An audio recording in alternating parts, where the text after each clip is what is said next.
Rights. మనం బ్రతకాలంటే education ఉండాలి,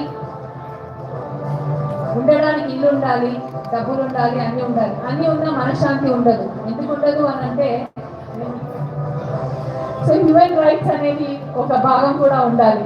ఎందుకంటే మనకి ఏం కావాలో వాళ్ళు చెప్తారు, మనం ఏమైనా ఇబ్బందులు పడితే వాళ్ళు మనని అక్కడి నుంచి ఆ ముడిపుతారు. అంతేనండి. సో హ్యూమన్ రైట్స్లో మీరు ఏం చెప్పారు నేను లేదండి, ఎందుకంటే మా టీం మెంబర్స్తో బిజీగా ఉంటాం. But one thing is very clear, ఈ అవార్డు అందుకోవడం చాలా హ్యాపీగా ఉంది. దట్టు ఏంటి అంటే కనుక రామన్న అరేంజ్ చేసినటువంటి ఈ ప్రోగ్రాంలో అంటే ఈ అవార్డు తీసుకోవడం అనేది చాలా హ్యాపీగా ఉంది. ఎందుకు అంటే కనుక we are help from same profession. అన్న కూడా అడ్వకేట్, నేను కూడా అడ్వకేట్.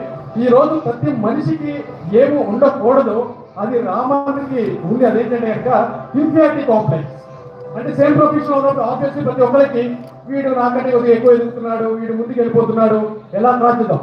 ఈ కాంపిటీషన్ అనేది స్పోర్టివ్ వేలో ఉంటే పర్వాలేదు, బట్ అంతకు మించి ఉంటుంది, అది మనందరికీ తెలుసు.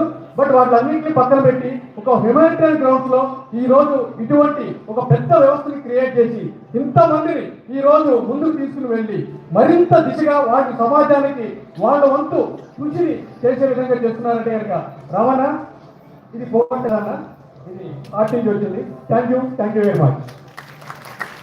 యువర్ ఆనర్, చాలా కరెక్ట్.